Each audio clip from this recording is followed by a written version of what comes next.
जय हिंद, नमस्कार प्यारे साथियों, कैसे हैं आप सभी लोग। आई होप आप सभी लोग बेहतर होंगे और आप सभी अपने एग्जाम की प्रिपरेशन एकदम बेहतरीन तरीके से कर रहे होंगे।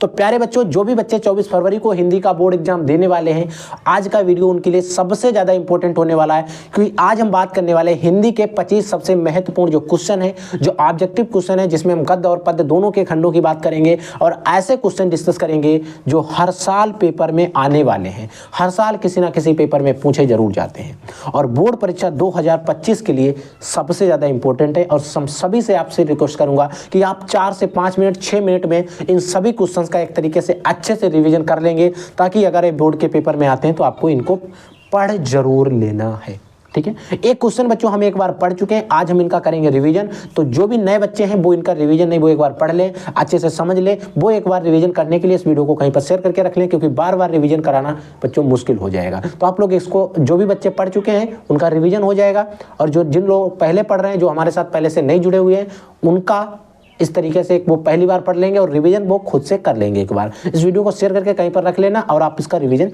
जरूर कर लेना। देख, जैसे बच्चों एक रचना आपके बोर्ड के पेपर में आती है, माधव विलास के लेखक कौन है।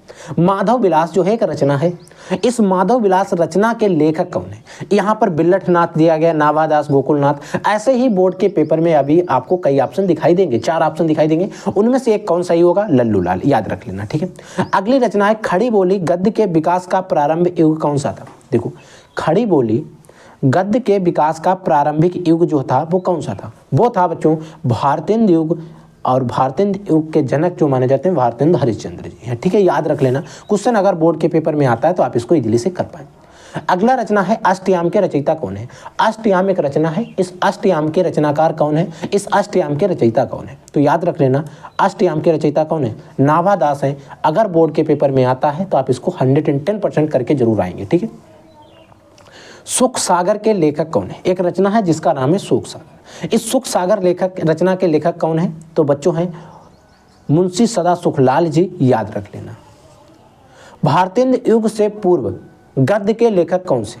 भारतेंदु युग से पूर्व पहले गद्य के लेखक कौन थे, मुंशी सदा सुखलाल जी थे, याद रखेंगे।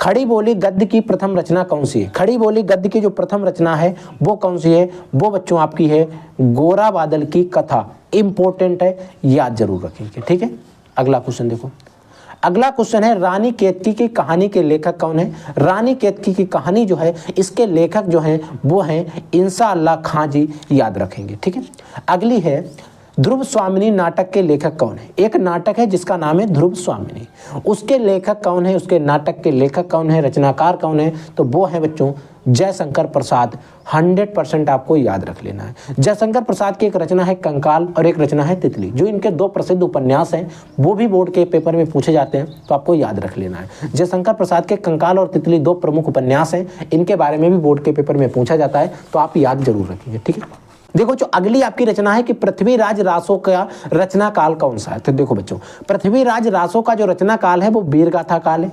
और ये जो पृथ्वीराज रासो जो है एक रचना है, ये रचना किसकी है, तो बच्चों याद रख लेना, पृथ्वीराज रासो जो है ये आपकी पृथ्वीराज चौहान की है। पृथ्वीराज रासो जो है पृथ्वीराज चौहान की है, याद रख लेना, इंटरकनेक्शन है।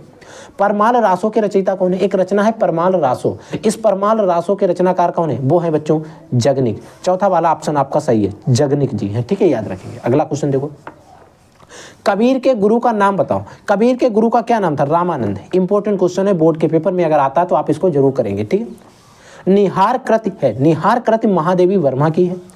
आधुनिक युग की मीरा किसे कहा जाता है, बताओ।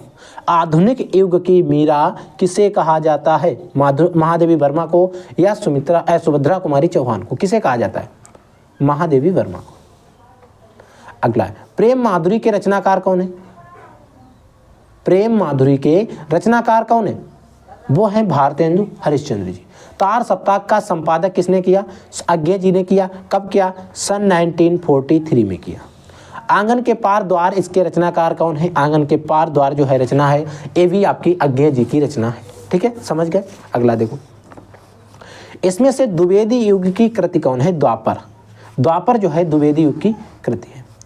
बिहारी सतसई में दोहों की संख्या कितनी है, बताओ। बिहारी सतसई जो है बिहारी की रचना है, इसमें दोहों की संख्या कितनी है? 713 संख्या है। याद रख लेना, क्वेश्चन बार बार पूछा जाता है। रीतिकाल का अन्य नाम बताओ। रीतिकाल का दूसरा नाम क्या था? श्रृंगार काल। रीतिकाल का दूसरा नाम क्या है? श्रृंगार काल। हिंदी का प्रथम महाकाव्य कौन सा है? हिंदी का प्रथम महाकाव्य कौन सा है? तो वो है बच्चों प्रिय प्रभास। क्या है? प्रिय प्रभास। परीक्षा गुरु गद्य की विधा है। किस गद्य की विधा है? उपन्यास है, नाटक है? तो परीक्षा गुरु क्या है? एक नाटक है। एक प्रथम मौलिक उपन्यास है, याद रख लेना। हिंदी का प्रथम नाटक कौन सा है? नहुस है। गोरा बादल की कथा किसने लिखी है? इसके लेखक कौन है? जटमल जी है, याद रख लेना। अगली देखो बच्चों, अगला है ब्राह्मण पत्रिका। जो बिहारी सतसई की भाषा क्या है? बिहारी सतसई की जो भाषा है वो क्या है? ब्रज भाषा है।